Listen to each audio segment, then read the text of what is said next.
Assalamualaikum warahmatullahi wabarakatuh. Waalaikumsalam warahmatullahi wabarakatuh. Alhamdulillahi rabbil alamin. Wassalatu wassalamu ala asyrafil anbiya'i wal mursalin Sayyidina wa maulana Muhammadin wa ala alihi wa ashabihi ajma'in wa man tabi'ahum bi ihsanin ila yaumiddin, amma ba'd. Hijrahnya Rasulullah sallallahu alaihi wasallam ke Madinah. Jika kita berbicara tentang hijrahnya Rasulullah sallallahu alaihi wasallam ke Madinah, maka timbul satu pertanyaan. Mengapa Rasulullah sallallahu alaihi wasallam hijrah ke Madinah?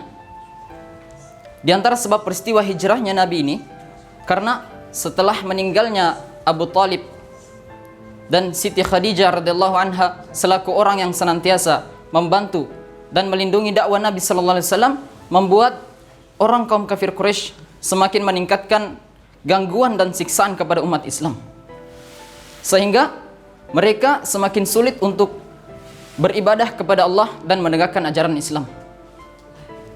Melihat situasi yang kacau ini, Nabi sallallahu alaihi wasallam menganggap bahwa kota Mekah sudah tidak pantas lagi dijadikan basis perjuangan dakwah Nabi. Maka Rasulullah pun mencari daerah yang lebih tepat untuk melanjutkan dakwahnya. Sebagaimana sabda Nabi sallallahu alaihi wasallam, "Ra'aitu fil manam anni ahajiru minal Makkah ila ardu biha nakhlun, fadhahaba li ila annaha al-yamama aw hajar, fa idza hiya al-Madinah Yathrib." Suatu ketika aku pernah bermimpi berhijrah dari kota Mekah ke suatu daerah yang ada pohon kurmanya. Maka aku mengira daerah itu ialah Yamamah ataupun Hajar, namun ternyata daerah itu ialah Yathrib, yakni kota Al-Madinah. Saudara-saudara sekalian yang insyaallah sama-sama dirahmati Allah Subhanahu wa taala dimanapun berada, hijrahnya Rasulullah sallallahu alaihi wasallam ini telah diterima oleh kaum kafir Quraisy.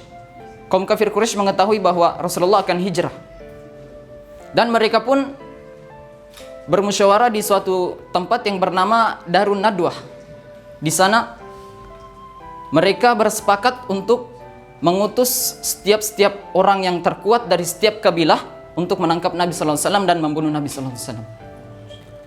Allah yang Maha mengetahui segala sesuatu menyampaikan kepada Nabi bahwa tentang usaha pembunuhan itu kepada Nabi. Maka Rasulullah pun menemui Abu Bakar As-Siddiq dan berkata, "Wahai Abu Bakar, Allah Subhanahu wa taala telah mengizinkan aku untuk hijrah ke Madinah. Sebagaimana firman Allah Subhanahu wa taala yang tertera dalam Quran surah Al-Isra ayat 80, A'udzubillahi minasyaitonir rajim, wa qur rabbi adkhilni mudkhala sidqi wa akhrijni mukhraja sidqi waj'al li min ladunka sultanan nasira."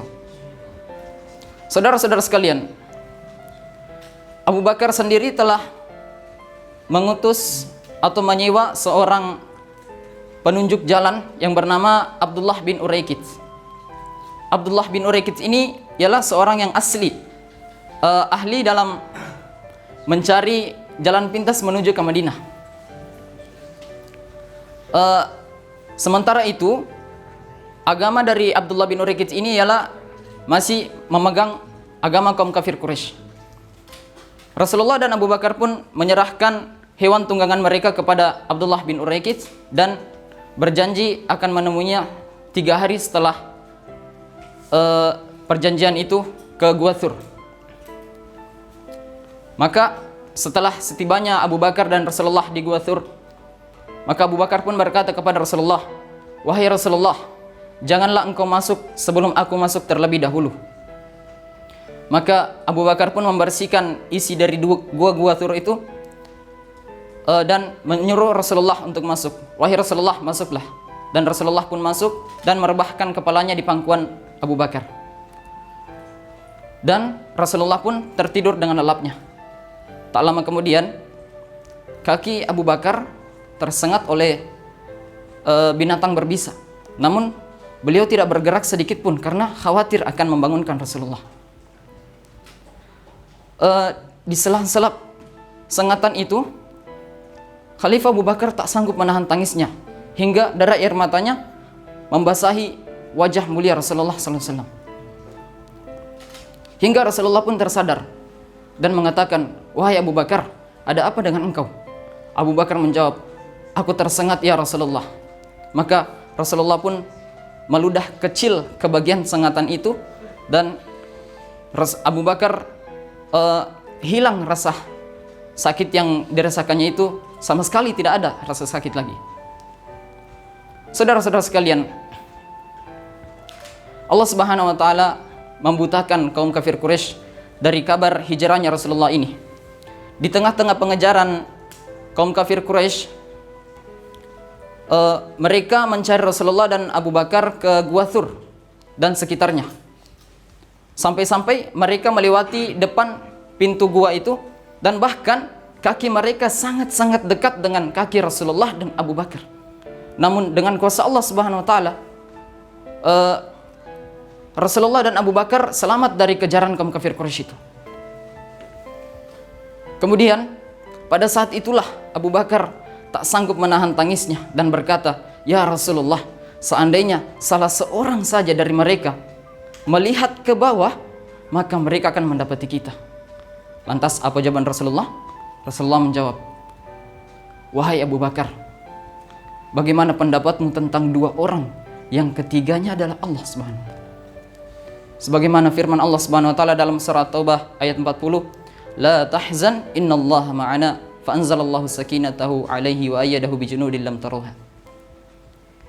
Kemudian setelah berselang 3 hari, Abdullah bin Uraikid pun datang sambil membawa 2 tunggangan hewan itu, dan mereka pun bergegas menuju ke kota Madinah. Dan apa ibrah yang dapat kita ambil dari hijrahnya Rasulullah ini?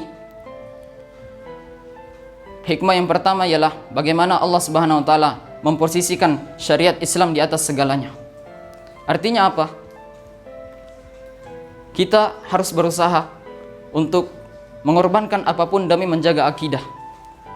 Kemudian hikmah yang lainnya ialah hijrahnya Rasulullah ini mengajarkan kita arti persatuan dan kesatuan. Juga pada saat Rasulullah tiba di Madinah, beliau mempersatukan antara kaum Muhajirin dan kaum Ansar. Dan masih banyak lagi hikmah yang lainnya. Mudah-mudahan dengan mengetahui kisah hijrahnya Rasulullah ini dapat menambahkan mahabbah kita kepada baginda sallallahu alaihi wasallam. Sekian dari saya. Assalamualaikum warahmatullahi wabarakatuh.